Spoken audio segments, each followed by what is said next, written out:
ନାଇଁ ପୁଅ ମନା କଲି ନା ଜିଦି କରନ୍ତିନି। କ'ଣ ହେଇଛି ନା ମୋ ମିସେସ୍ ସେଠି 4 ମାସ ତଳେ ପୁଅ ଗୋଟେ ନୂଆ ଫୋନ୍ ଆଣିଥିଲା। ଏବେ ସାଙ୍ଗସାଥୀଙ୍କୁ ଦେଖିକି କହୁଛି ଆଉ ଗୋଟେ ଫୋନ୍ ଆଣିବ। ମୁଁ ତାକୁ ସେଇଆ କହୁଥିଲି ଯେ ଏତେ ବଦଖର୍ଚ୍ଚଟା ଭଲ ନୁହଁ। ଓହୋ ମିସେସ୍ ରାଉତ ସେଥିରେ କ'ଣ ଅଛି?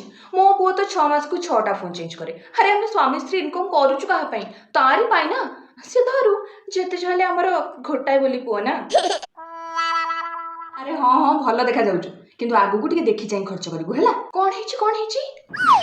ପୁଅ 4,000 ଦେଇକି ଖାଲି ଗୋଟେ ସାର୍ଟଟେ ଆଣିଛି। ମୁଁ ତାକୁ ସେଇଆ କହୁଥିଲି ଯେ ଡ୍ରେସ୍ ପତ୍ର କିଣି କିନ୍ତୁ ପଇସାକୁ କିଛି ଭଲ କାମରେ ଇନଭେଷ୍ଟ କରିବା କଥା। ଓହୋ ମିସେସ୍ ରାଉତ ଆପଣ ନା ସବୁବେଳେ ଜ୍ଞାନ ବାଣି ଦେଲେ। ଏତେ କଞ୍ଜୁସ୍ କ'ଣ ଯେ? ମୋ ପୁଅ ନା 8,000 ତଳକୁ ଡ୍ରେସ୍ ତ ଛୁଏଁ ହିଁ ନାହିଁ। ତାର 7 ଦିନକୁ ମିନିମମ୍ 5 ହଳ ଡ୍ରେସ୍ ଦରକାର। ଆମେ ବି ଦେଇଦଉ। ଆରେ ଯେତେ ଯାହେଲେ ଆମର ଗୋଟାଏ ବୋଲି ପୁଅ ନା।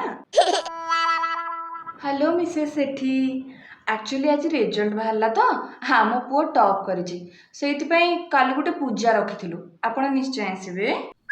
ଆଉ ହଁ ମୁଁ କ'ଣ ଶୁଣିଲି ଆପଣଙ୍କ ପୁଅ ଫେଲ୍ ହେଇଯାଇଛି।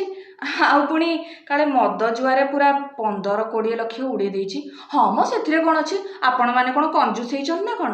ଇନକମ୍ ତ ପୁଅ ପାଇଁ ହିଁ କରିଛନ୍ତି ନା। ସିଏ ଉଡ଼େଇବନି ତ କିଏ ଉଡ଼େଇବ?